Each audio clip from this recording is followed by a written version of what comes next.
Olá, meu nome é Raquel Santiago Vitorino e eu vou representar o meu grupo de pesquisa da Universidade Federal do Estado do Rio de Janeiro, falando um pouquinho do cenário da alimentação das crianças brasileiras durante a pandemia de Covid-19. A Covid-19, né, surgiu em dezembro de 2019, numa província chinesa, Wuhan, e nos primeiros meses de 2020, já a OMS decretou um estado de pandemia. Hoje, né, dados do dia 13 de outubro, dados da OMS, nós temos quase 5 milhões de mortes por Covid-19. Países das Américas, né, os Estados Unidos, México e Brasil, são o novo epicentro da pandemia, né, de Covid-19 no mundo, mas os dados são melhores porque hoje nós temos mais de 6 bilhões de doses de vacina aplicadas em todo o mundo.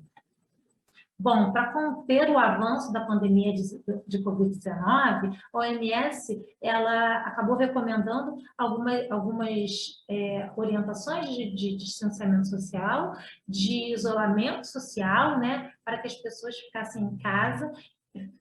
Com isso, escolas, lugares de lazer, comércio, e onde pudesse haver aglomeração, foram fechados, modificando a rotina das famílias e até da própria economia e do estado de saúde das pessoas. Foram medidas preventivas e, naquele momento, a vacinação ainda não existia.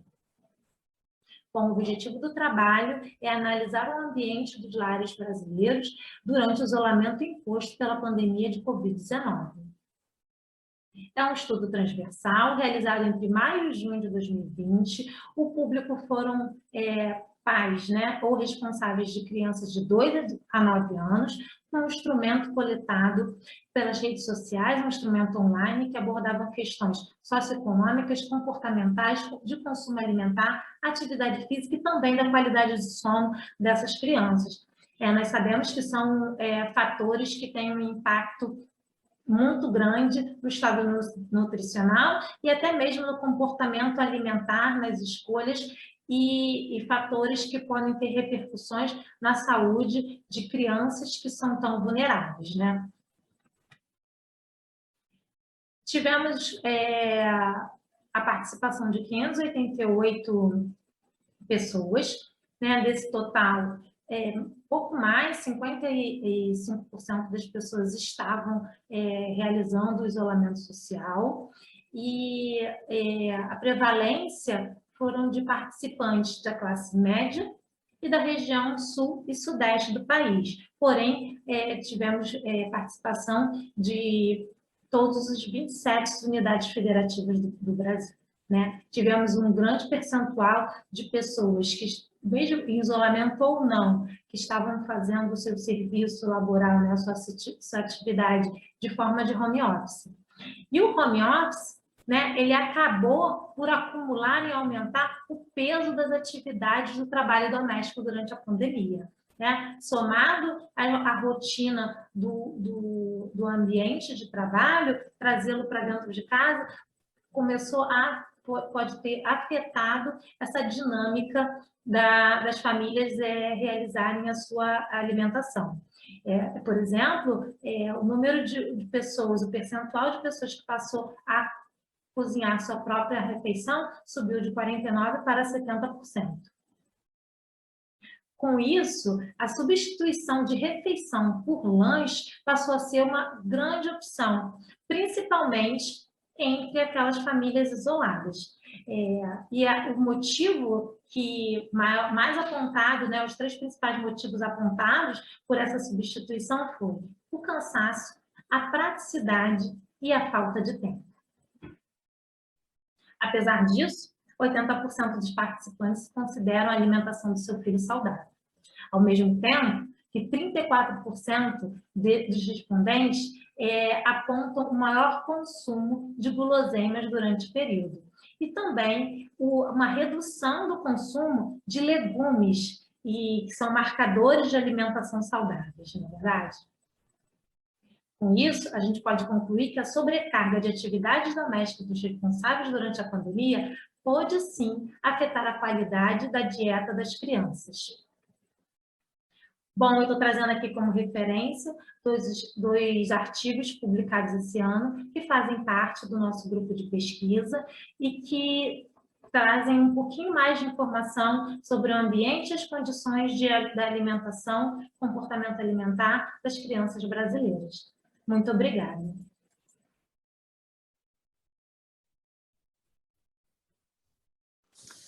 Olá, eu sou a Michele Rodrigues e vou apresentar para vocês agora o resumo que foi intitulado Persuasivo Tudo Isso, publicidade de uma rede de fast food nas mídias sociais no Brasil. Essa apresentação ela é composta por 5 tópicos: a introdução, o objetivo, métodos, resultados e conclusão. O consumo de alimentos ultraprocessados vem aumentando a cada ano no Brasil, e muito disso pode estar ligado com o forte apelo mercadológico que essas marcas desempenham em diversos meios de comunicação. Nas mídias sociais, a alta interatividade entre a marca e o consumidor torna a publicidade de alimento ainda mais persuasiva do que nas mídias tradicionais. No Brasil, nós temos 2 estudos que investigaram os anúncios de alimentos nas mídias sociais. O estudo que foi pioneiro investigou em 2015 16 páginas de empresas de alimentos ultraprocessados no Facebook. E o estudo recentemente publicado investigou em 2018 18 marcas de alimentos, tanto na TV quanto no Facebook, no Instagram e no YouTube.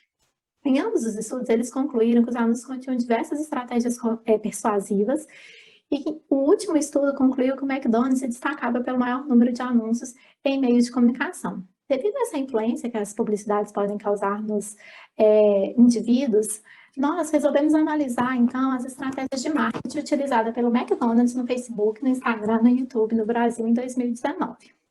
Esse foi um estudo exploratório que analisou todas as postagens realizadas pelo McDonald's nas páginas oficiais, no Facebook e no Instagram, e no canal do YouTube no Brasil em 2019, totalizando aí 305 postagens.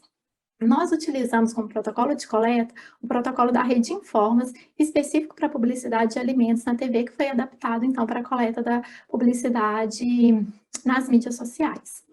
Nós trabalhamos com um grupo de estratégia de marketing, de poder da publicidade, oferta de prêmio e alegações de benefícios. Esses 3 grupos contemplam as seguintes estratégias.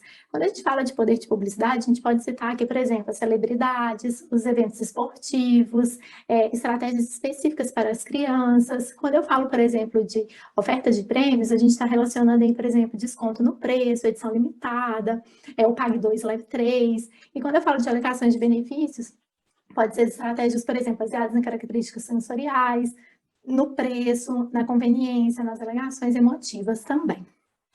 Bom, diante disso, nós utilizamos a análise de componentes principais para identificar quais os padrões da publicidade estavam sendo aplicados nessas plataformas.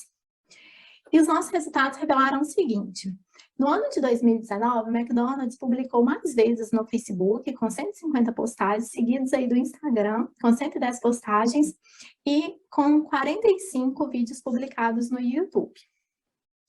Quando a gente olhou para as estratégias, nós identificamos os seguintes. A estratégia de poder da publicidade foi identificada mais prevalentemente no YouTube, com 66,7% mais ou menos, seguido aí do Facebook e Instagram na casa dos 40%.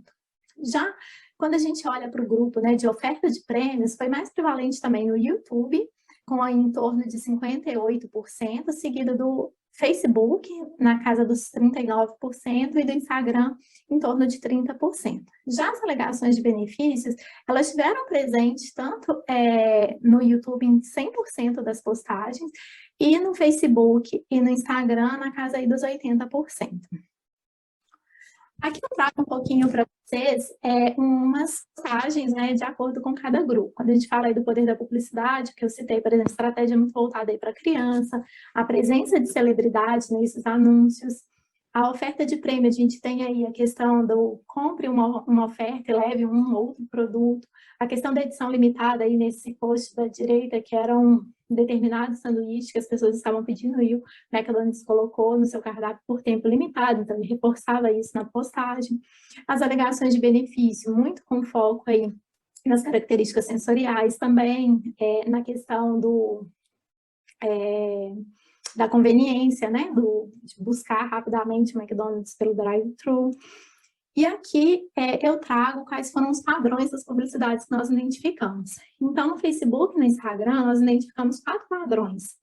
sendo para criança, exaltação do produto, preço, desconto e presença de celebridade. Sendo que no Instagram, o preço e desconto ele contemplava muita questão também de conveniência e a presença da celebridade contemplava muito essa questão da novidade, de lançamento da marca. Já no YouTube, foram 3 padrões de publicidade: o para criança, preços e descontos e celebridades, sendo que celebridades estavam muito contemplado aí a questão das datas comemorativas também. Então, nós concluímos que o McDonald's usa diferentes padrões de estratégias de marketing para promover seus produtos nas plataformas, né, de mídias sociais no Brasil. Eu ressalto aqui que esse foi um estudo, né, de investigação do padrão da publicidade para o McDonald's, apenas uma marca. Então, é interessante novos estudos para investigar esses padrões em outras marcas também. Mas nós acreditamos que os padrões vão ser bem parecidos, e diante disso eu trago uma reflexão que é importante avançar aí na agenda para restringir a publicidade de alimentos com alto teor de nutriente crítico, porque isso pode ser uma medida para proteger todos os indivíduos contra a publicidade de alimentos não saudáveis. Eu agradeço aqui pela atenção, deixo as minhas referências, meu contato fica à disposição agora para as perguntas e dúvidas que surgirem. Muito obrigada. Bom dia, meu nome é Alex Oliveira da Câmara e eu vou apresentar o trabalho Promoção de Alimentos no Instagram de Serviços de Delivery Online durante a pandemia. A pandemia de Covid-19, ela obrigou a maioria dos países a adotar medidas para evitar a disseminação da contaminação pelo coronavírus 19 entre a população. E uma das medidas adotadas foi o distanciamento social, que levou a uma série de mudanças de hábitos individuais, ligados à alimentação, ao estilo de vida, como a prática de atividade física e outras condições. E uma desses hábitos que foram alterados foi um maior tempo de exposição a aparelhos eletrônicos, como computadores, celulares e tablets, né? Esse aumento da exposição a esses aparelhos eletrônicos também acabou acarretando uma maior exposição ao marketing digital de alimentos e bebidas, que estudos anteriores, pré-pandemia, mostravam que eles estimulavam o maior consumo de itens não saudáveis, uma vez que o marketing digital ele procura ter influência sobre o reconhecimento do produto, as crenças e preferências do consumidor, bem como tem impacto sobre a intenção de compra, escolhas alimentares e comportamentos alimentares. No Brasil, um dado interessante é que houve um aumento no percentual de internautas que compraram alimentos de cerca de 15% em 2018 para 44% durante a pandemia. Estudos anteriores também mostraram que o ambiente alimentar digital dos aplicativos de delivery, eles apresentavam predominância de alimentos ultraprocessados.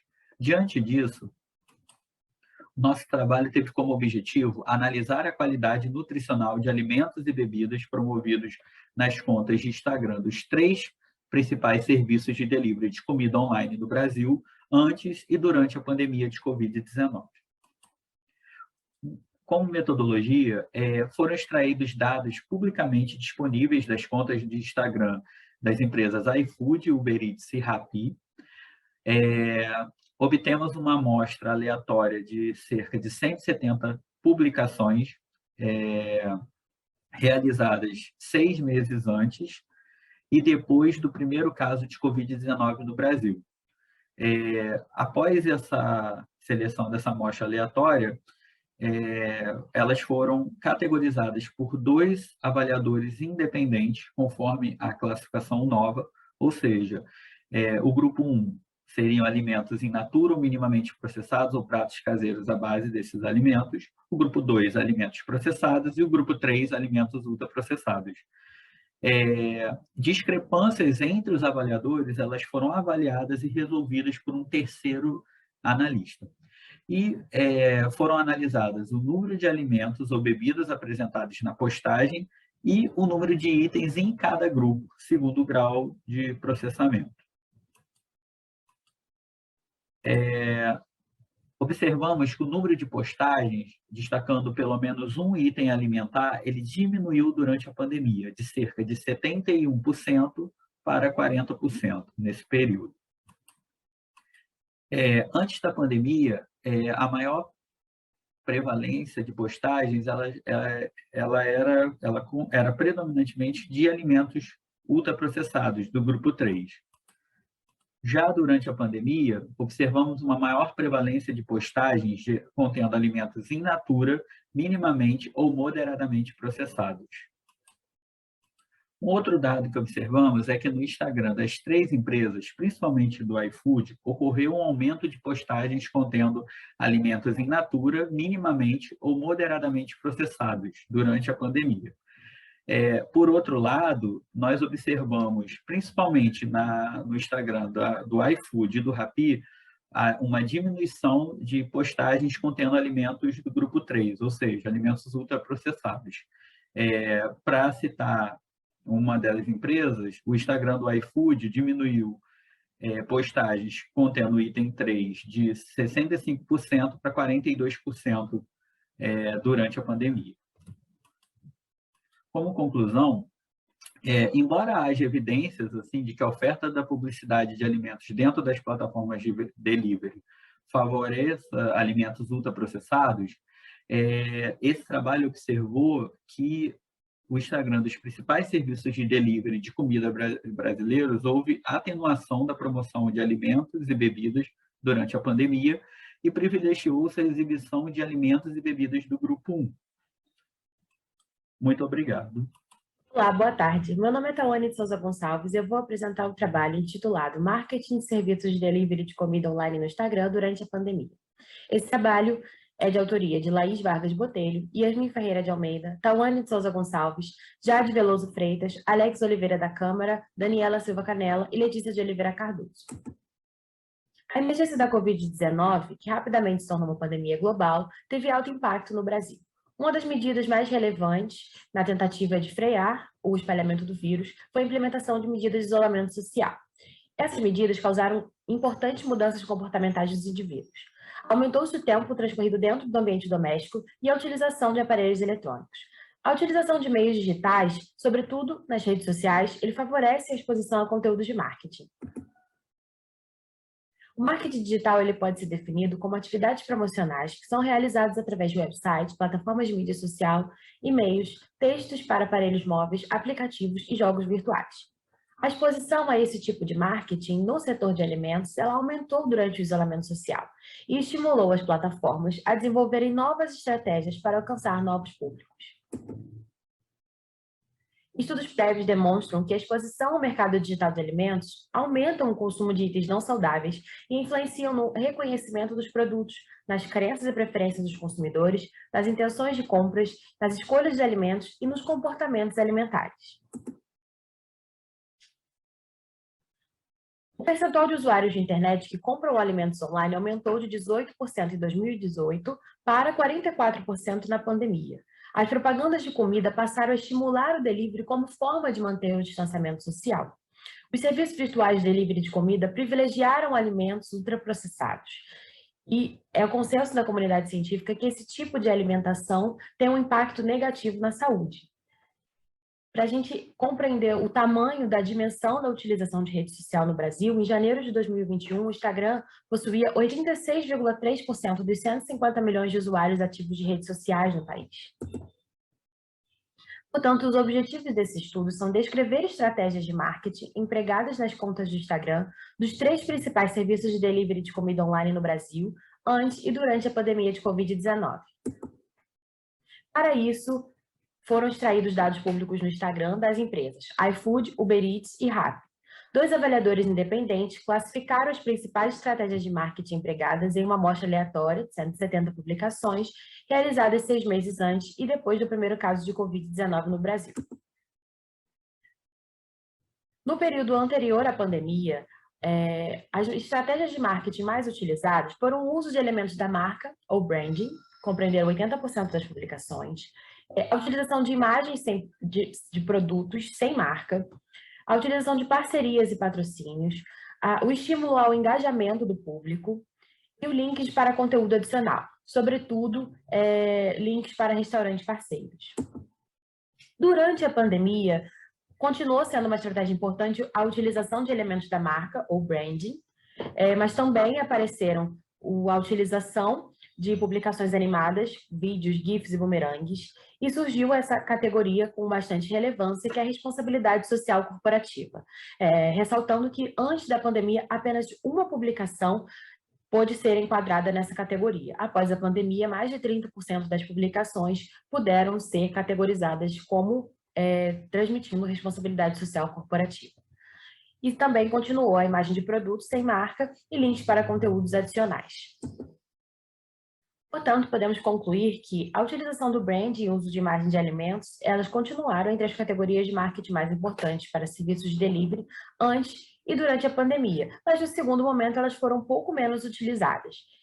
A despeito da exibição de elementos da marca em mídias sociais serem importante para expô-la a potenciais consumidores e da aparência de alimentos ser um aspecto de alto impacto na intenção de compra, o espaço publicitário dessas e das demais estratégias empregadas foi consideravelmente cedido às alegações de responsabilidade social corporativa mediante a emergência da Covid-19. Olá, colegas congressistas, eu sou a Jade Veloso e vou apresentar o trabalho A Apropriação da Pandemia no Marketing de Serviços de Delivery de Comida Online no Instagram. Com a pandemia de Covid-19, mudanças nos comportamentos individuais foi observada. O distanciamento físico e a maior parte da população em casa promoveu o aumento no tempo de uso de dispositivos móveis e o maior uso da internet. Consequentemente, uma maior exposição ao marketing digital de alimentos, por conta do uso de grandes plataformas de mídia social. Além disso, o maior uso de serviços de delivery de comida online foi observado, por conta da migração de estabelecimentos que comercializam alimentos preparados para o consumo fora de casa para o ambiente digital. Dados do início deste ano demonstraram que 150 milhões de brasileiros estavam ativos nas plataformas de mídia social e que desses 150 milhões, mais de 86% utilizavam o Instagram aqui no Brasil. Com isso, os serviços online de entrega de comida passaram a ficar muito mais ativos nas suas contas do Instagram. O objetivo desse trabalho foi descrever as estratégias de marketing relacionadas ao contexto da pandemia de Covid-19 empregadas nas contas de Instagram nos 3 principais serviços de delivery de comida online no Brasil. Como metodologia, nós selecionamos as contas verificadas do Instagram dos 3 principais serviços de delivery de comida online em operação no Brasil, iFood, Uber Eats e o Rappi. Nós extraímos de forma automática os dados das postagens publicadas nos 6 primeiros meses após o primeiro caso de Covid-19 ter sido registrado no país, ou seja, nós resgatamos publicações a partir de 26 de fevereiro de 2020, utilizando o software Phantom Booster. Com uma amostra aleatória simples obtida, nós classificamos as publicações por meio da visualização de imagens ou vídeos postados pelas empresas em suas páginas do Instagram e também pela leitura das suas legendas, e categorizamos baseados nas categorias propostas por GIA e colaboradores em um estudo publicado neste ano, que foram combate à pandemia, aceleração da digitalização, apoio aos entregadores, apoio aos restaurantes e responsabilidade social na pandemia, que subdividimos em social corporativa e social individual. Como resultados, nós encontramos 82 postagens realizadas ao longo desses 6 primeiros meses de pandemia. Dessas 82 postagens, 45 foram realizadas pelo iFood, ou seja, foi a empresa que mais realizou postagens ao longo desses 3 primeiros meses de pandemia. Agora, postagens relacionadas à temática de Covid, dessas 82, mais da metade foram direcionadas para esta temática. Em termos absolutos, em números absolutos, a iFood foi a empresa que mais realizou postagens voltadas para esse tema. Mas se formos olhar em termos percentuais, o Uber Eats foi o serviço de delivery de comida online que mais realizou postagens voltadas para essa temática. Quanto às estratégias de marketing relacionadas à Covid-19, a estratégia de responsabilidade social na pandemia foi a mais frequente, com 30,5%. Lembrando que nós subdividimos essa categoria. A responsabilidade social corporativa apresentou um percentual de 76%. Essa categoria de estratégia, ela trazia postagens do tipo: nós da empresa tal, estamos distribuindo álcool gel aos nossos entregadores, nós abrimos um fundo de apoio aos nossos entregadores. A responsabilidade social individual também foi frequente, com 40%, né, dentro desses 30% e meio, e trazia postagens do tipo incentivando que os usuários das plataformas de delivery de comida dessem gorjeta aos entregadores. Outra estratégia frequente entre as postagens durante o período de pandemia foi o combate à pandemia, com 28%, e a aceleração da digitalização, com 20,7%, que trazia postagens com um certo apelo, dizendo aos usuários da plataforma para eles não se sentirem sozinhos enquanto em isolamento social, pois quando eles solicitavam uma refeição pelo aplicativo, outras pessoas também estavam solicitando aquela refeição, e dessa forma o alimento estava unindo essas pessoas e ninguém estava sozinho. Como conclusão do nosso trabalho, nós observamos que os serviços de delivery enfatizaram o marketing de responsabilidade social durante a pandemia de Covid-19 e criaram estratégias de marketing específicas para esse contexto, a fim de encobrir seu potencial impacto negativo em termos sociais e para a saúde do consumidor, o que configura a prática de Covid washing.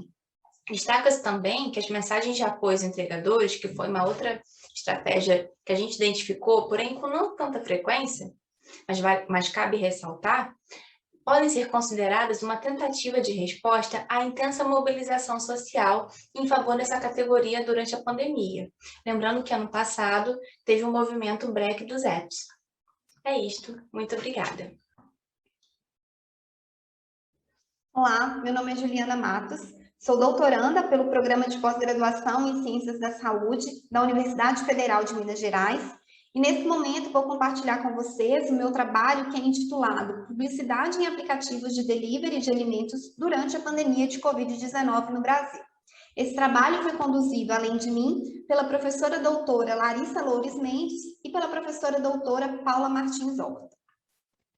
Bom, no momento, nós vivemos uma digitalização dos ambientes alimentares, muito motivado e estimulado pelas novas tecnologias digitais, e essa digitalização, ela permite uma expansão da acessibilidade e da disponibilidade dos alimentos e refeições em relação ao ambiente alimentar físico, e tem um papel de protagonismo os aplicativos de delivery de alimentos dentro desse cenário.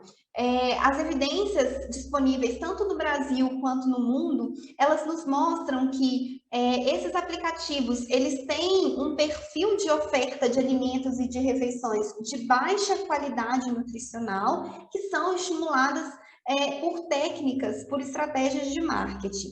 Diante desse cenário, os aplicativos de delivery de alimentos, eles têm se tornado uma questão central em saúde pública. E aí, com o início da pandemia de Covid-19, em 2020, verificou-se uma intensificação do uso desses aplicativos de delivery de alimentos, e no Brasil, nós temos dados disponíveis para o início da pandemia de Covid-19, que nos mostram o comportamento tanto dessa oferta quanto desse marketing dos alimentos e refeições disponibilizada nesses aplicativos. No entanto, dados que continuaram a monitorar esse comportamento, eles não estavam disponíveis. E, diante disso, o nosso trabalho ele teve como objetivo analisar os anúncios publicitários de um aplicativo de delivery de alimentos durante a pandemia de Covid-19 em Belo Horizonte, no Brasil. Bom, para alcançar esse objetivo, primeiro, como método, nós definimos a nossa amostra para a identificação dos anúncios publicitários que nós iríamos avaliar. Então, nós fizemos uma amostra aleatória de 1.500, selecionamos uma amostra aleatória de 1.593 anúncios publicitários, tanto em dias de semana quanto em fins de semana, e aí próximo do horário de almoço e do horário de jantar. acessando a página inicial do principal aplicativo de delivery de alimentos no Brasil, e isso foi feito durante o período de 6/4 a 26/7 de 2020, período o qual, em Belo Horizonte, os estabelecimentos de oferta, estabelecimentos físicos de oferta de alimentos, eles estavam fechados por um decreto municipal. Bom, além disso, nós classificamos esses anúncios de acordo com marcadores de alimentação predominantemente saudáveis, como água mineral, sucos e vitaminas naturais, pratos de refeição, hortaliças e frutas, e também quanto a marcadores predominantemente não saudáveis, a exemplo de bebidas ultraprocessadas, sorvetes e guloseimas, sanduíches, salgados fritos e pizzas. Por fim, identificamos também as estratégias de marketing presentes nesses anúncios, a exemplo da presença de foto, de desconto no preço e de combos, e da mensagem de marketing, em relação, por exemplo, a mensagens de economia, de saudabilidade, de sabor e prazer. Então, a partir dessa trajetória metodológica, nós evidenciamos aqui, primeiro, em relação a alimentos e refeições de baixa qualidade nutricional, que os hambúrgueres e sanduíches e as pizzas, elas foram frequentes durante esses 4 meses avaliados, com destaque aqui para os hambúrgueres e sanduíches que tiveram uma oferta entre 20%, chegando aí até 25% desses anúncios. Em relação a pratos com melhor qualidade nutricional, nós vimos que os pratos de refeição, eles foram frequentes, variando aí entre 20% e chegando aí próximo a 25% de oferta. No entanto, para hortaliças, pratos à base de hortaliças e também de frutas, não alcançaram nem sequer 5% de oferta durante o período analisado.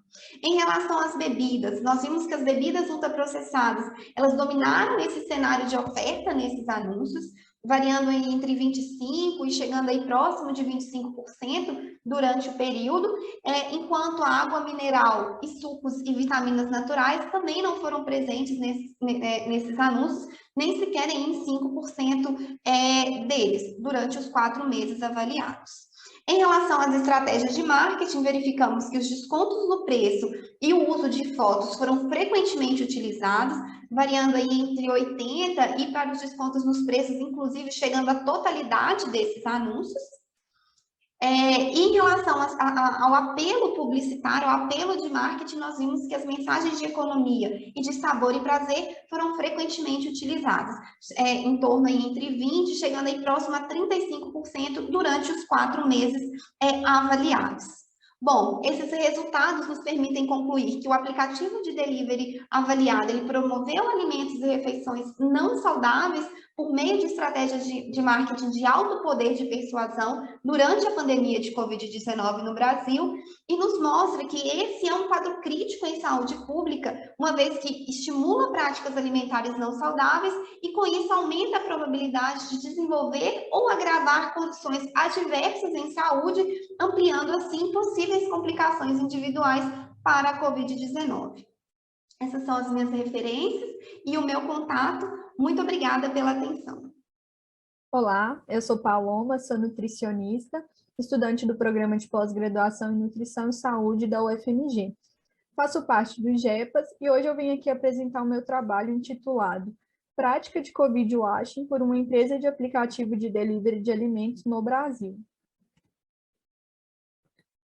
Então, já tem algum tempo que a gente tem observado um aumento na busca por refeições práticas e rápidas, refeições de fácil acesso, somado a isso, um aumento no uso dos aplicativos de delivery de alimentos. Esses aplicativos de delivery de alimentos usam estratégias de marketing que são altamente persuasivas e que muitas vezes só são possíveis de serem feitas em mídias sociais. Cada vez mais esses aplicativos têm se apropriado do marketing digital para influenciar nas preferências, na escolha e no comportamento alimentar das pessoas.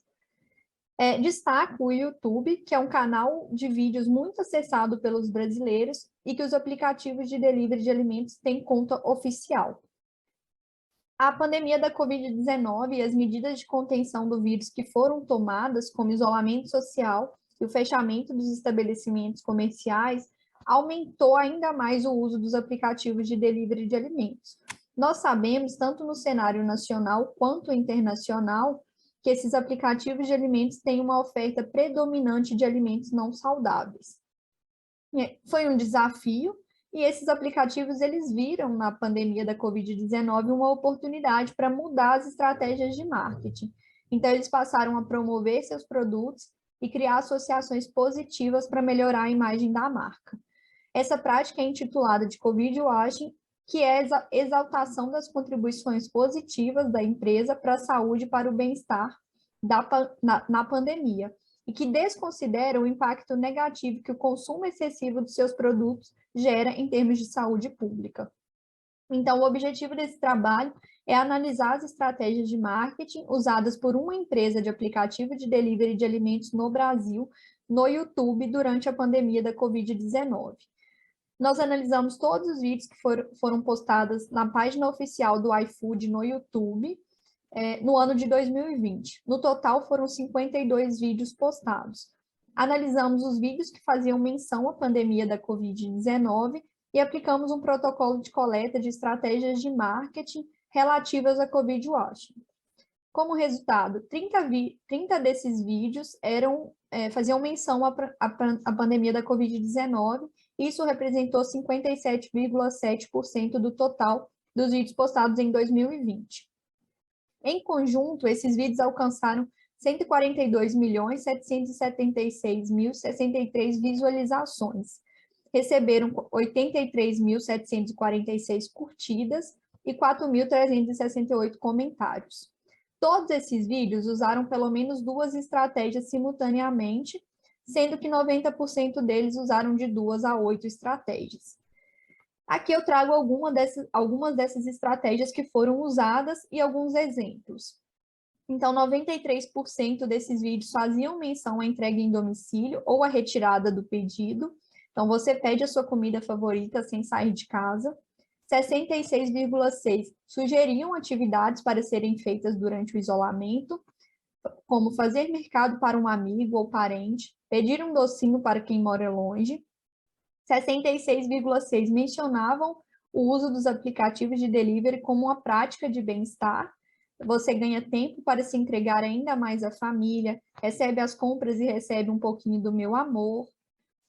56,6% desses vídeos destacavam práticas de higiene e condutas adotadas pela empresa para reduzir a propagação do vírus, por exemplo, entrega sem contato. 36,6% destacavam a manutenção das entregas de alimentos, mesmo com o fechamento dos estabelecimentos comerciais. Então, eles criaram um fundo de apoio financeiro para os entregadores e para os pequenos estabelecimentos. 23,3% mencionavam doações, então quer comer bem e ainda dar uma força para quem mais precisa. 20% estimulavam cuidados com a saúde e 10% desses vídeos exaltavam ou agradeciam os profissionais de saúde. Estava em um plantão muito cansativo e o entregador chegou. Aqui eu trouxe alguns exemplos desses vídeos que nós analisamos. Quer comer bem e ainda dar uma força para quem mais precisa? Baixe o iFood, o app de comida mais amado do Brasil. Seu primeiro pedido sai por só R$ 5,00. E o iFood ainda doa outro prato à ONG Ação da Cidadania. Viu só? Essa também é a nossa entrega. Então, mais um exemplo desses vídeos postados durante o ano de 2020. Eu sinto falta da minha avó. Ela cuidou de mim desde bebê, lá em Mepindim. Tá ruim, eu sinto falta dela, fico muito triste. Você vai me fazer chorar de novo. Sinto muita falta dela, porque já faz muitos meses que eu não vejo. Mas eu consegui achar uma forma de retribuir todo o carinho que ela sempre deu pra mim. Que de longe, em outra cidade, eu consigo fazer o mercado pra ela. E além dela receber as compras, ela recebe um pouquinho do meu amor. iFood. Então, como conclusão, a principal empresa de aplicativos de delivery de alimentos no Brasil, que é o iFood, usou estratégias de marketing para se promover no YouTube por meio da Covid Washing. Pela ampla oferta de alimentos ultraprocessados que esses aplicativos de delivery de alimentos ofertam, essa prática pode ter implicações negativas para o comportamento e para a saúde dos consumidores. Aqui são as referências que eu utilizei. Eu agradeço e deixo aqui o meu e-mail para demais contatos, sugestões e contribuições. Obrigada. Olá, Eu sou Laís Botelho, doutoranda pelo Programa de Epidemiologia e Saúde Pública da ENSP Fiocruz, e vou apresentar o trabalho Uso de aplicativos de delivery de comida em uma metrópole brasileira. Bom, o ambiente alimentar digital é uma camada não territorializada do ambiente alimentar que abarca componentes digitais que podem influenciar desfechos em saúde e nutrição. Entre esses componentes estão os atores digitais, como governos, academia, indústria de alimentos, influenciadores digitais, que realizam atividades digitais de promoção da saúde, marketing de alimentos, compartilhamento de informações em ambientes digitais, como redes sociais, sites, blogs, aplicativos. O recorte desse trabalho pode ser situado, então, como uma atividade digital de varejo de comida pronta para consumo, que é realizada no ambiente digital de aplicativos para dispositivos móveis. Esse é um recorte de especial interesse porque aplicativos de entrega são como praças de alimentação virtuais, que aumentam a disponibilidade e a acessibilidade àquilo que está disponível no setor de alimentação fora do lar, e ainda possuem particularidades, como o uso de imagens ilustrativas, a oferta de vantagens financeiras e o uso de algoritmos de recomendação. Diante disso, esse trabalho objetivou descrever ocasiões, motivações e critérios de compra de comida em apps de entrega. Para tanto, realizou-se um web survey entre maio e setembro de 2020, por meio de amostragem em cadeia.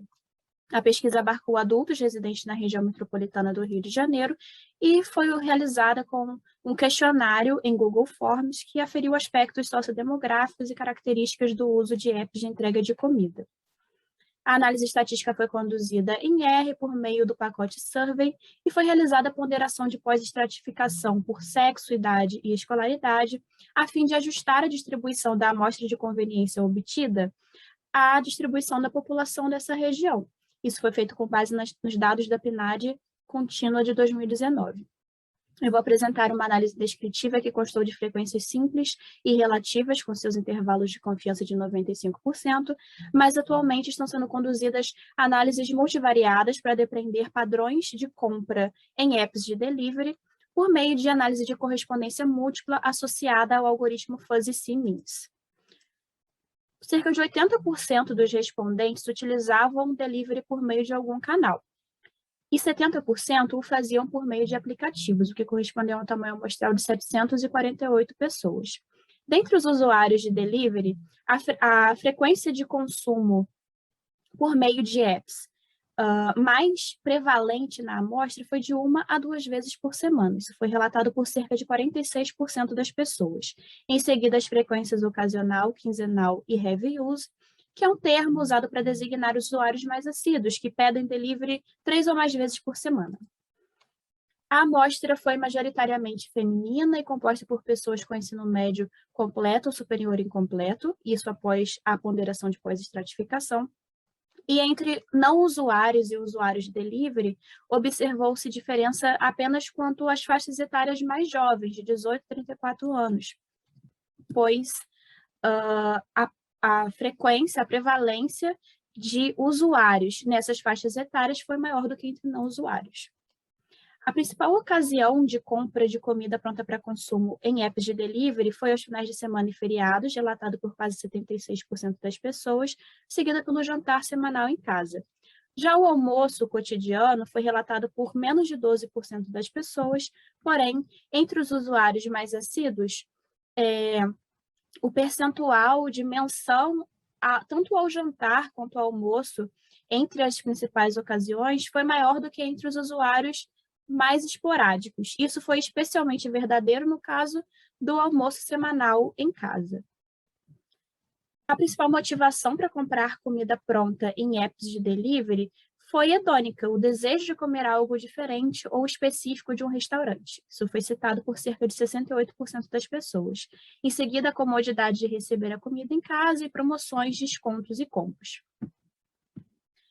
E é interessante observar que, embora não gostar de cozinhar ou preferir comida pronta tenha sido citada por somente cerca de 16% das pessoas na amostra geral, entre os heavy users, esse percentual chegou a quase 58%. O principal critério de compra de comida em aplicativos foi o preço. Isso foi citado por mais de 75% das pessoas. Em seguida, a oferta de entrega gratuita. Além desses dois critérios relacionados a questões econômicas, cupons de desconto e combos também foram critérios relevantes para essa amostra. Conclui-se, então, que os usuários assíduos são mais propensos a substituir refeições caseiras por refeições adquiridas em aplicativos de delivery ao longo da semana, e também que vantagens financeiras podem atrair clientes, porque são motivações importantes, e também redirecionar escolhas alimentares para itens que têm melhor custo-benefício, visto que também são critérios de compra bastante prevalentes. Além disso, as análises multivariadas nos ajudarão a depreender perfis de uso de aplicativos de comida para compreender melhor por que os usuários mais assíduos apresentam características de uso diferentes dos usuários mais esporádicos. Muito obrigada. Dando continuidade, eu vou apresentar outro recorte da pesquisa, que é o trabalho intitulado Padrão de compra de comida em apps de delivery antes e durante a pandemia.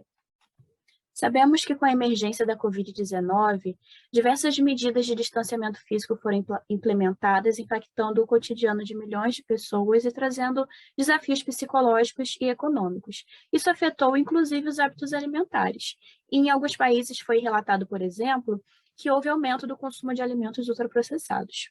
Além disso, no Brasil, o comércio não essencial teve que interromper seu funcionamento presencial, de modo que bares, lanchonetes e outros estabelecimentos desse tipo tiveram que se fazer mais presentes no ambiente digital, especialmente em apps de entrega de comida. Ao mesmo tempo, clientes que quisessem comprar comida preparada fora do lar tiveram que recorrer mais aos serviços de entrega e de takeaway em aplicativos. Sabe-se também que, por evidências nacionais, que a disponibilidade de alimentos e bebidas ultraprocessadas em apps de entrega de comida é maior do que a de alimentos saudáveis, e que a publicidade realizada dentro dessas plataformas durante a pandemia favoreceu esses alimentos não saudáveis. Além disso, dados de empresas mostram que esse tipo de alimentação figura entre os itens mais vendidos. Desse modo, o distanciamento físico durante a pandemia de Covid-19 pode ter catalisado a ampliação do uso de apps de entrega de comida e facilitado o acesso a alimentos ultraprocessados. Por isso, esse trabalho visou descrever mudanças na frequência de compra e nas principais escolhas alimentares feitas em apps de entrega durante a pandemia. Em relação à metodologia, eu acrescento que também foi aferida a frequência de uso antes e durante a pandemia, bem como os alimentos e bebidas comprados com maior frequência nesses dois momentos. Em relação à análise estatística, eu acrescento que, nesse caso de comparação dos dois momentos, também foi realizado o teste de McNemer, considerando o nível descritivo de 5%, para comparar proporções pareadas. E também estamos conduzindo análise de padrões de compra para comparar esses dois momentos. Como resultados preliminares, eu destaco que mais da metade da amostra relatou ter aumentado a frequência de uso de delivery durante a pandemia, mas 22% também disseram que diminuíram, 26% relataram não ter alterado. Em relação ao detalhamento dessa frequência de compra, numa rápida inspeção visual, podemos perceber que as mudanças de proporção observadas não foram estatisticamente significativas, mas, comparando proporções pareadas pelo teste de McNemer, houve redução significativa nas frequências ocasional e 1 a 2 vezes por semana, nesse caso de quase 46% para 36%, bem como houve aumento no heavy use, ou seja, no uso 3 ou mais vezes por semana, de 13,8% para 26,3% da amostra. Aqui eu apresento os alimentos do grupo 1 da classificação nova, aqui os alimentos ultraprocessados, e destaco que, em ambos os momentos, os pedidos mais frequentes eram fast food, como hambúrguer, pizza, cachorro-quente, sanduíches ultraprocessados, seguido pelas versões artesanais de hambúrgueres e pizzas, refeições tradicionais brasileiras e comida oriental.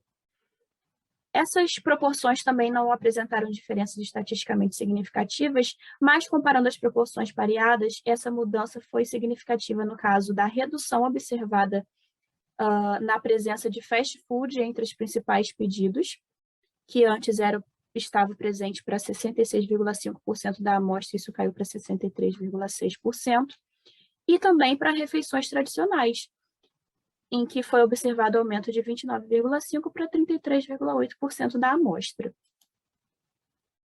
No caso das bebidas, quase metade da amostra não pedia qualquer bebida quando comprava em apps de delivery.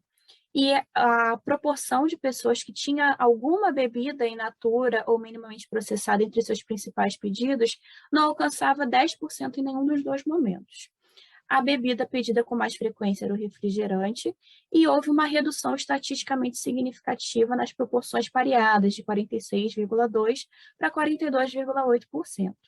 No caso do álcool, das bebidas alcoólicas, houve um aumento de 10,3% para 13,8%, também estatisticamente significativo.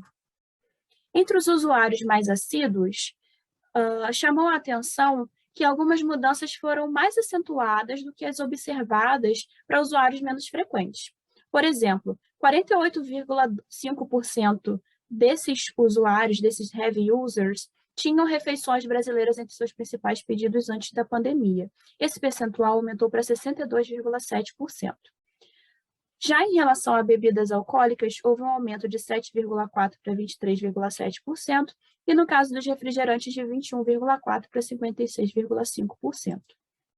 Conclui-se, então, que houve aumento da frequência de compra de comida em apps de delivery durante a pandemia. A prevalência de alguns itens não saudáveis entre os principais pedidos em apps diminuiu, segundo o teste de McNamara, mas eles permaneciam entre os principais pedidos. Houve piora na qualidade das bebidas pedidas pelos usuários mais assíduos, apesar de alguma mudança positiva em relação aos alimentos. E as análises multivariadas nos ajudarão a compreender como foram esses padrões de compras praticados nos dois momentos em função do perfil dessa amostra. Muito obrigada.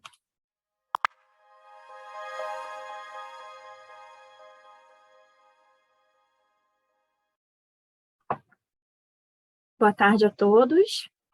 Eu sou Laís Vargas Botelho, sou mestre e doutoranda pelo Programa de Epidemiologia em Saúde Pública da Escola Nacional de Saúde Pública Sérgio Arouca, na Fiocruz. Sou membro do Grupo de Pesquisa em Epidemiologia, Nutrição e Saúde Pública, o PENSAP, e vou moderar o debate da sessão de comunicação coordenada número 3, junto com meu colega Alex. Boa tarde. Meu nome é Alex, né? Eu sou doutorando do Programa de Epidemiologia em Saúde Pública, também da Escola Nacional de Saúde Pública Sérgio Arouca, também sou membro do PENSAP, assim como a Laís. E eu dou as boas-vindas a todos aqui e os que estão nos assistindo também. Bom, essa sessão de comunicação coordenada abrangeu os temas ambiente alimentar doméstico e digital.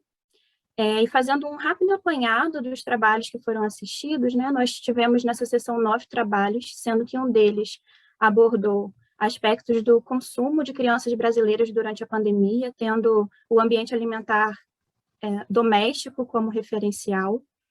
Outros 6 trabalhos abordaram a publicidade da indústria de alimentos e da indústria de delivery de comida antes e ou durante a pandemia. E isso suscitou um debate especial sobre a prática de Covid washing. Dentre esses 6 trabalhos, 3 deles eram diferentes recortes de uma mesma pesquisa. E outros 2 trabalhos não aferiram diretamente o ambiente alimentar digital em si, mas estudou aspectos da compra de comida por meio de aplicativos de delivery online, que é uma atividade realizada no ambiente alimentar digital. Antes de passarmos para o debate, eu gostaria de agradecer pela participação de todos os apresentadores que estão aqui presentes no seminário, parabenizar pelos trabalhos, e queria dizer também que nesse debate nós vamos conduzir algumas perguntas, mas os apresentadores também podem fazer perguntas entre si, complementar as falas uns dos outros, também vamos repassar perguntas que os ouvintes possam fazer pelo chat. Então, vou deixar todas essas possibilidades abertas e, enquanto as pessoas vão chegando e se organizando, eu queria fazer uma rodada de perguntas iniciais, né? Dentre esses 6 trabalhos que avaliaram a publicidade em mídias sociais, apareceram trabalhos que avaliaram o Facebook, o Instagram e o YouTube.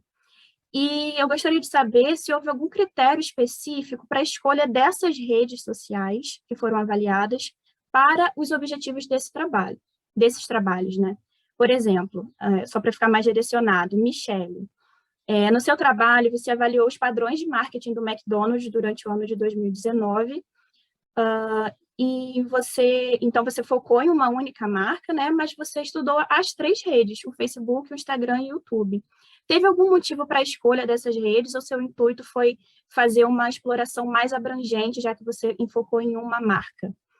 E só espelhando a pergunta, né, para Alex, Jade e Tawane, que apresentaram trabalhos que eram parte de uma mesma pesquisa, no caso de vocês, foi realizada uma análise de conteúdo da publicidade de alimentos e das estratégias de marketing utilizadas por 3 plataformas de delivery online antes e durante a pandemia. Então, vocês avaliaram não só uma marca, mas 3, mas, por outro lado, enfocaram o Instagram.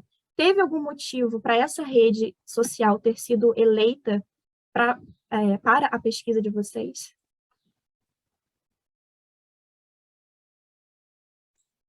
Posso começar, então?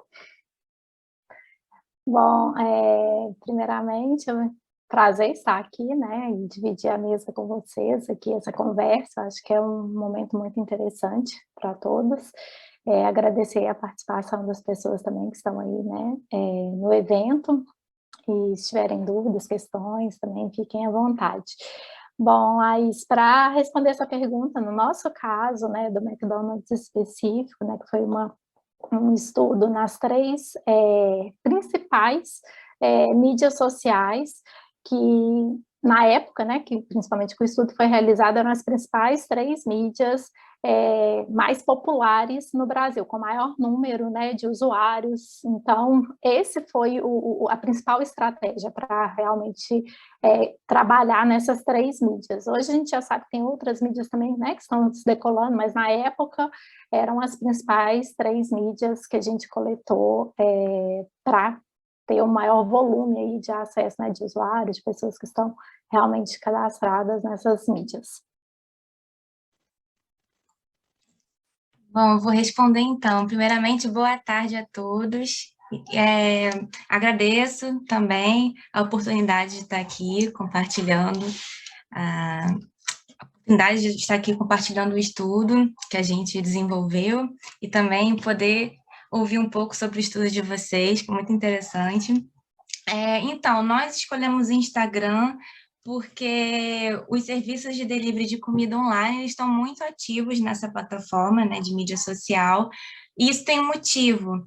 A taxa de engajamento no Instagram das marcas é maior, e também o público que utiliza os aplicativos de delivery de comida é o mesmo que utiliza o Instagram, que são os jovens adultos.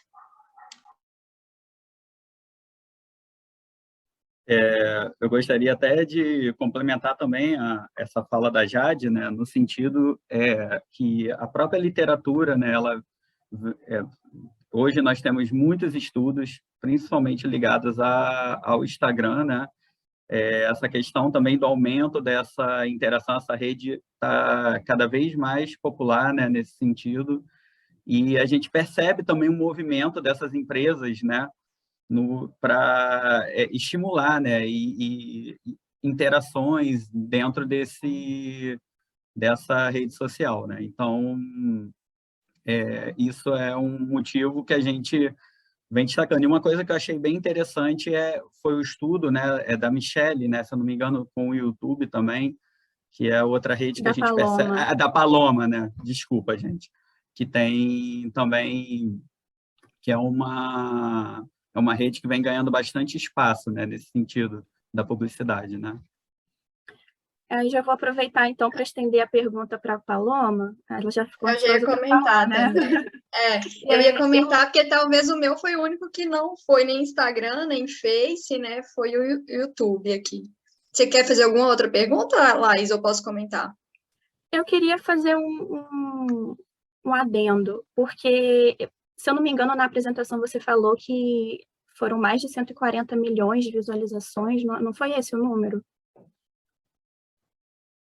Era um número bem alto, mas a curiosidade que isso me gerou foi o seguinte, que eu não imagino por qual motivo as pessoas entrariam no canal do iFood para ver os vídeos no YouTube. E aí eu fiquei curiosa para saber se essas visualizações elas vêm somente desse movimento da pessoa entrar no canal para assistir, ou se essas visualizações também são contabilizadas quando esses vídeos são patrocinados e entram antes de outros conteúdos.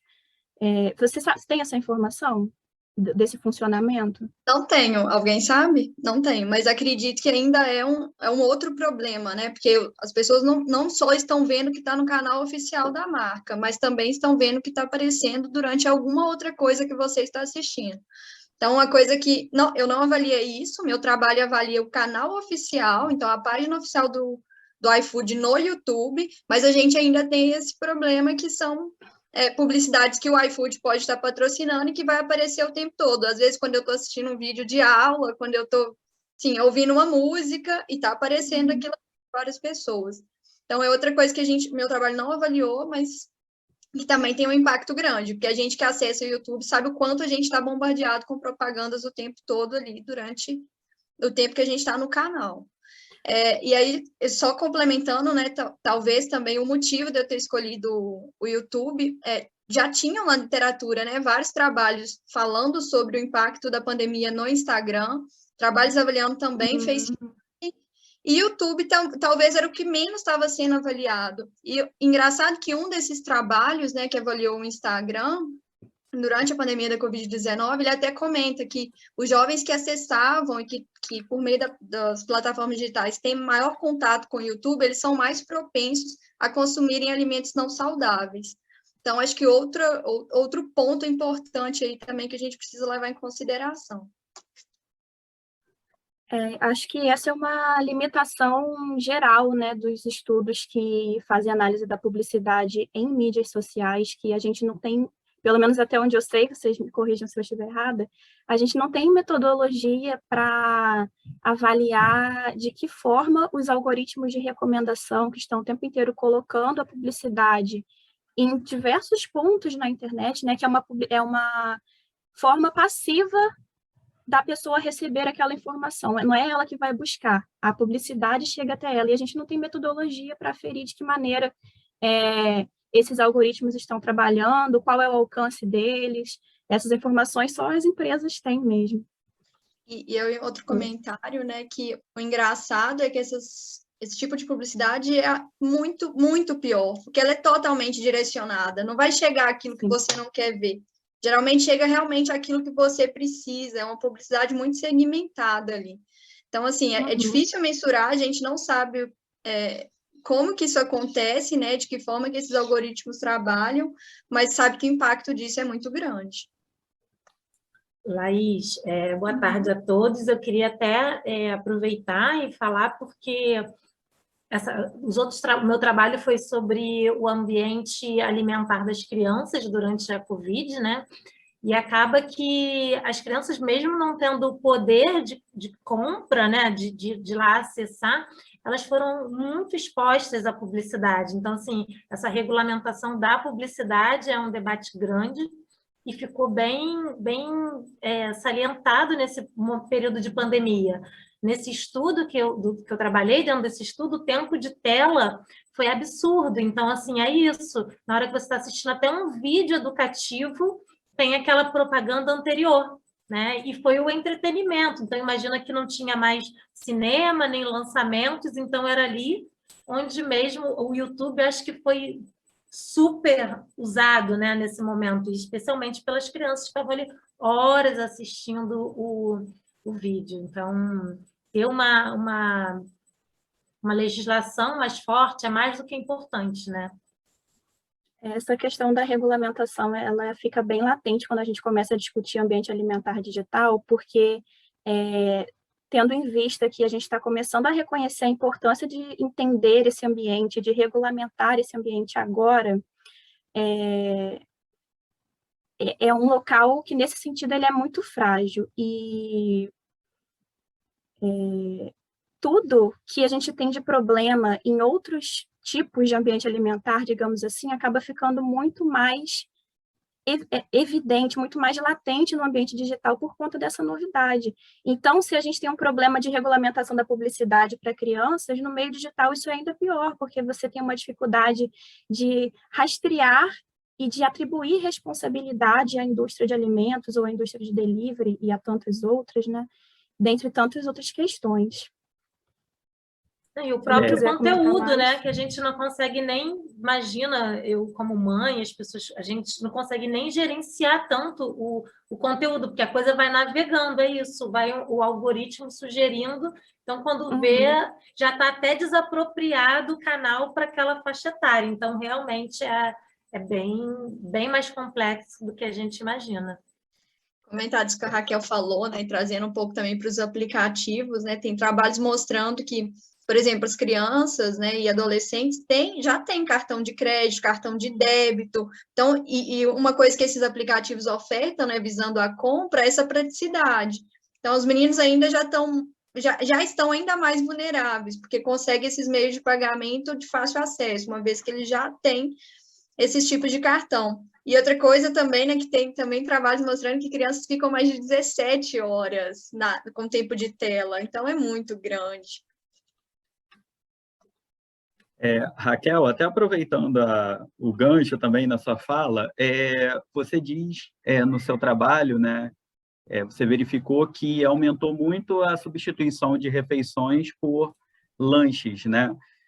No seu trabalho, assim, você avaliou se esses lanches eram feitos em casa ou se eles eram pedidos por aplicativos? Você poderia comentar um pouquinho para a gente? Então, não, Alex, a gente não... O nosso trabalho, a gente acabou não focando na forma de aquisição do alimento. Foi uma pesquisa mais extensa, que ela também associa alguns outros comportamentos, como sedentarismo, sono, o próprio tempo de tela. Então, assim, foi uma saúde mental dos pais naquele momento, né? Então, a gente avaliou esse processo de estar substituindo ou não e o porquê de estar substituindo. Então, e também, assim, avaliamos a frequência de consumo de alimentos ultraprocessados e alimentos específicos. Então, assim, houve aumento do consumo de lanches rápidos, no geral, mas a gente não consegue associar com os dados da pesquisa se são através dos alimentos que foram substituídos, né? Não foi o foco da pesquisa, mas a gente observou um crescente aumento do consumo de alimentos de lanche, guloseimas, então, foi o item que mais cresceu. Essa pesquisa foi direcionada a crianças e adolescentes, entre os adolescentes a coisa foi muito maior. Eu acho que também, por isso, né, o que a Paloma falou, eles já têm maior autonomia, então, por um clique, eles também já conseguiam estar gerenciando esse processo de compra. Eu vou colocar uma próxima questão, então, para a gente poder aproveitar mais o tempo. Para o grupo de 3 trabalhos que avaliou a publicidade de delivery no Instagram. No final da apresentação da Tawane, ela falou sobre a cessão de espaço publicitário no Instagram das plataformas de delivery de comida para uma estratégia que se tornou muito importante durante a pandemia, que foi o marketing de responsabilidade social. E isso também dialogou com a parte da apresentação da Jade, né, que detalhou um pouco mais as mensagens de marketing que estavam relacionadas com o contexto da pandemia de Covid-19. Então, eu queria pedir para o grupo explicar um pouco melhor essa análise, né, o que revelou essa análise sobre o marketing de responsabilidade social na pandemia, e depois eu queria deixar espaço para a Paloma também falar, porque eu acho que dialoga bastante com os resultados do trabalho dela. Então, essa estratégia, durante a pandemia, ela foi a que mais ficou em evidência, foi a que mais apareceu entre as publicações, entre os 6 primeiros meses de pandemia. E isso refletiu, infelizmente, no marketing agressivo que as empresas de delivery de comida praticaram, que a gente chama de Covid washing, né? Que nada mais é do que essa apropriação desse contexto adverso que a pandemia proporciona, né? Desses problemas econômicos e sociais que a pandemia acaba provocando, e as empresas acabam se apropriando dessa situação e se mostram empresas super empáticas, empresas, nós fazemos caridades, nós somos proativas, né? E isso tudo em prol de se tornar, de melhorar a sua imagem, né? E a gente percebeu isso vendo as publicações nas páginas do Instagram, que eram publicações que traziam mensagens assim, exemplificando a responsabilidade social corporativa, né? Que era uma subdivisão. Nós criamos um fundo de apoio aos entregadores, nós estamos distribuindo álcool gel aos nossos entregadores, e no caso da responsabilidade social individual, as empresas incentivavam a população, né, os usuários dos aplicativos, a fazerem doações, né, usando o aplicativo, ou então dando gorjeta aos entregadores, ou deixando um percentual do pedido para o restaurante. Enfim, eles acabaram se apropriando da situação de pandemia para se promoverem. É exatamente isso, assim, uma empresa que quer se mostrar solidária, né, e num momento muito triste para todo mundo, né, um momento difícil, que era um desafio, então eles querem vender uma imagem, passar uma imagem de uma empresa boa, de uma empresa solidária, que ajuda as pessoas, e a gente percebe assim, né, como a gente analisou todos os vídeos, num primeiro momento, né, até identificar aqueles que realmente faziam menção à Covid, a gente vê nitidamente as estratégias de marketing mudando. Então, dos vídeos que eles postavam antes da pandemia, ali no inicinho de dezembro, no inicinho de janeiro, que ainda não era pandemia no Brasil, né? E os vídeos que, a partir de março, quando as coisas começaram a ficar mais evidentes aqui para a gente. Então, a gente vê a mudança nessas estratégias e a gente percebe isso pelos vídeos. E eu coloco aqui chama atenção, né, que se vocês lembrarem dos vídeos que eu mostrei, são vídeos altamente apelativos, assim, que mexem um pouco com a nossa emoção. Uma das mulheres, né, ela chora no vídeo, então é um negócio muito apelativo mesmo. E isso tem um impacto muito grande, né? A gente sabe que isso vai interferir tanto na compra, na venda daquele alimento. Eles também estimulavam muito isso, assim, você compra e o iFood ajuda, a gente doa um prato de comida, então a gente está vendo as pessoas com fome e precisando, a gente tende a fazer, então eu vou comprar que o iFood vai ajudar. Então, assim, isso foi realmente um problema. Eu vou comentar rapidinho também, porque como eu sou autora junto com os meninos, né, sobre essa questão da responsabilidade social.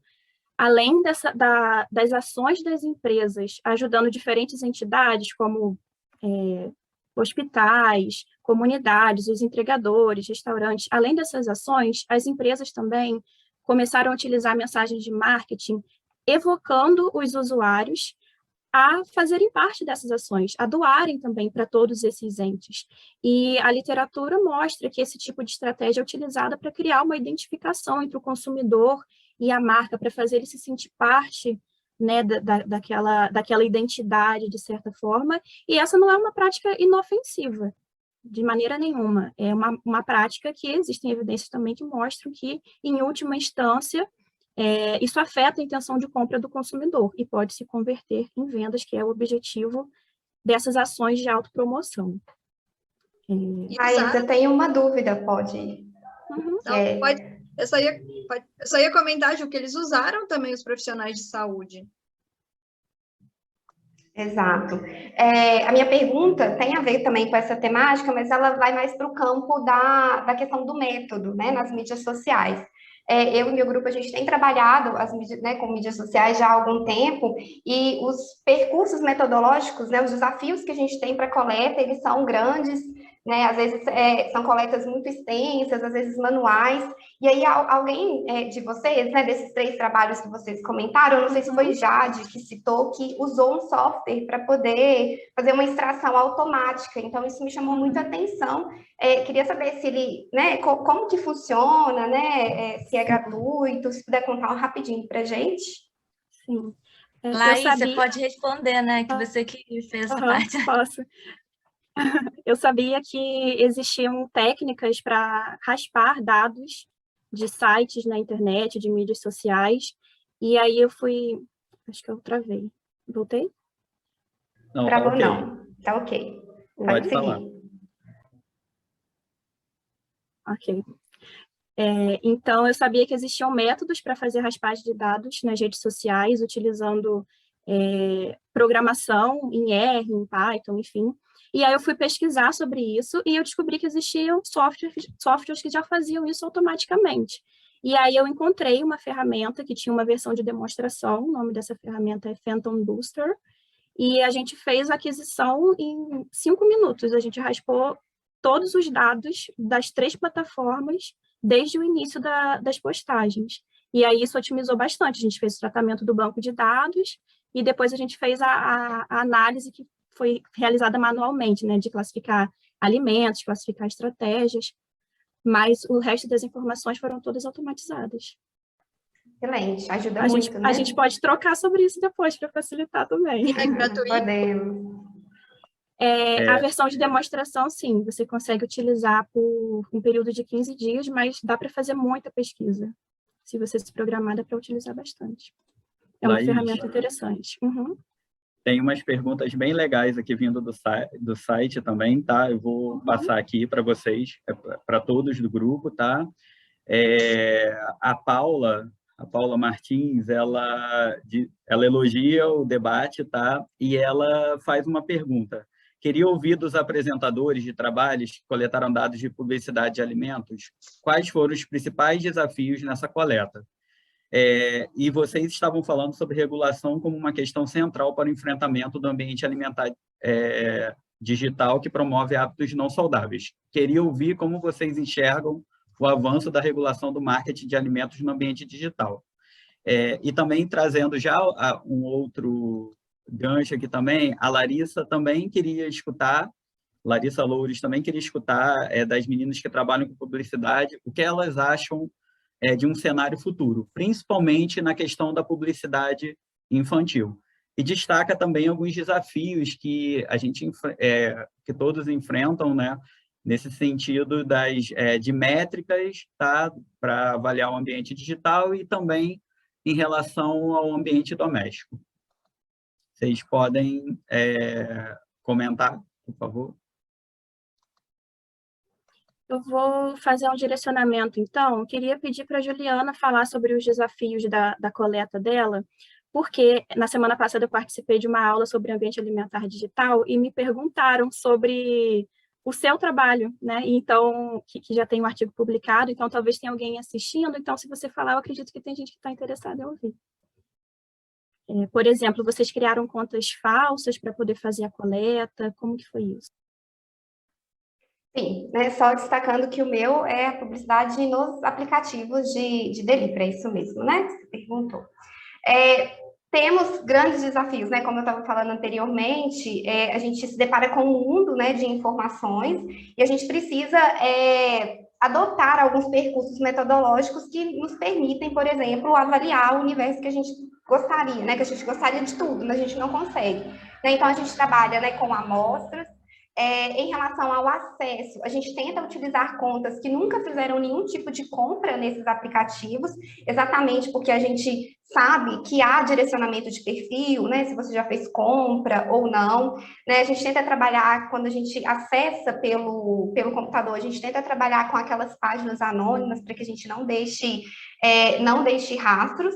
E a gente acaba precisando trabalhar também com um N de restaurantes, né? No caso aqui, quando a gente trabalhou com publicidade, a gente também precisou, né? A gente lista todas, a gente captura todas, mas aí, assim, no fim, a gente acaba precisando fazer uma amostragem para a gente, né, para minimamente a gente conseguir representar, porque o volume de informação, ele é muito grande, né? Então, assim, esse trabalho que eu apresentei, ele traz um retrato de Belo Horizonte, né? Então, a gente acessou mais de 1.000 anúncios publicitários, mas a gente também tem outro estudo publicado que a gente também trouxe um panorama das capitais brasileiras. Então, e a gente consegue acessar, inclusive a gente tem dados, né, que mostram diferenças por questões de regionalidade, né, enfim. E o que a gente percebe é que esse volume ele é muito grande, né, para todas as capitais, então a gente encontra um volume grande. E aí a gente conta, né, não poderia deixar de falar, com uma equipe muito preparada, muito treinada, né, num volume interessante, para que a gente também consiga executar essas análises.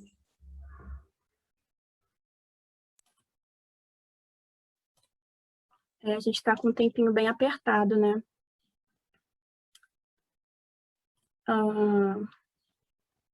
Alguém quer comentar mais sobre essa questão das dificuldades ou desafios na coleta de dados online, de publicidade? Posso comentar um pouquinho, Laís? Eu acho que um dos desafios grandes hoje, né, vocês comentaram muito disso aqui, é dessa publicidade, a gente coleta muito essa publicidade passiva, mas tem essa publicidade ativa também, né, que chega para o pessoal sem as pessoas realmente estarem ali esperando aquilo. Então, esse é um dos grandes desafios, essa publicidade paga, né, que as empresas contratam hoje para serem entregues, essas publicidades programáticas. Então, isso eu acho que é um dos grandes desafios que a gente ainda precisa avançar bastante. Hoje a gente tem feito muito monitoramento nas páginas, né, das empresas, nessas publicidades que a gente consegue ter acesso naquele momento que a gente gostaria de ver. Mas e o que está chegando para os usuários? O que os usuários estão recebendo? Como que está sendo esse direcionamento? Qual que é o algoritmo utilizado? A gente realmente acaba não conseguindo muito coletar isso hoje de forma, né, ativa, de forma rápida, né? Como as empresas acabam coletando informação da gente, que é um grande desafio aí. A gente gostaria de ter essa oportunidade, entre aspas, aí, de coletar essas informações para entender melhor esse ecossistema, né, digital, e, infelizmente, não é tão simples assim. Mas, assim, além de tudo, assim, eu acho que dos resultados que a gente viu, eu fiquei bem surpresa do aumento também do consumo de alimentos, de uma busca de alimentos mais saudáveis, né? Assim, acho que, de alguma maneira, tiveram alguns resultados positivos. Acho que também está um movimento de escolha e umas opções também que acabam melhorando um pouco esse cenário, né? Para a gente também não ser tão pessimista dentro disso tudo. Eu acho que tem alguma coisa assim, alguma luzinha que pode ser um caminho também, eu acho. Assim. E as empresas se apropriaram disso também. Sim, exatamente. Também já tem muito dessa demanda do mercado, né? Dessa exigência. Então, acho que, por um lado, não sei se a gente pode ficar um pouco mais feliz, ou não sei se é feliz a palavra, mas é considerar também esse lado, né? Eu acho que o ambiente alimentar digital, ele traz muitos desafios e ele traz oportunidades também, né? O problema é que a gente tem muitos aspectos que pendem para o lado dos desafios. A gente tem, como a gente ressaltou bastante aqui nesse debate, a questão da publicidade. O trabalho da Juliana também mostrou, né, que dentro das plataformas de delivery, as estratégias de marketing utilizadas enfatizam mais alimentos não saudáveis do que alimentos saudáveis, pensando de uma maneira geral. O outro trabalho no Instagram mostrou que durante a pandemia houve uma mudança de tendência, né? Antes da pandemia, na verdade foi até o oposto. Eu queria fazer uma pergunta sobre isso, mas não vai dar. Enfim, acho que é melhor me encaminhar para fazer uma fala final. Queria agradecer, né, a presença de todos vocês. Eu tinha várias outras perguntas, metodológicas e mais reflexivas para a gente discutir, mas infelizmente não vai dar. Mas agradeço pela presença de todos vocês, pela participação no debate, e eu acho que a nossa sessão ela refletiu um pouco do que é a literatura, né? Que a gente não tem grande quantidade de estudos sobre o ambiente alimentar doméstico no Brasil, e nós tivemos um estudo sobre isso aqui na nossa sessão. Dentro do ambiente alimentar digital, um dos recortes mais estudados e sobre os quais nós temos mais evidências, conforme a própria Sabrina Ionata abordou hoje na mesa na qual ela falou, é o marketing de alimentos, e nós tivemos mais trabalho sobre esse tema dentro do ambiente alimentar digital.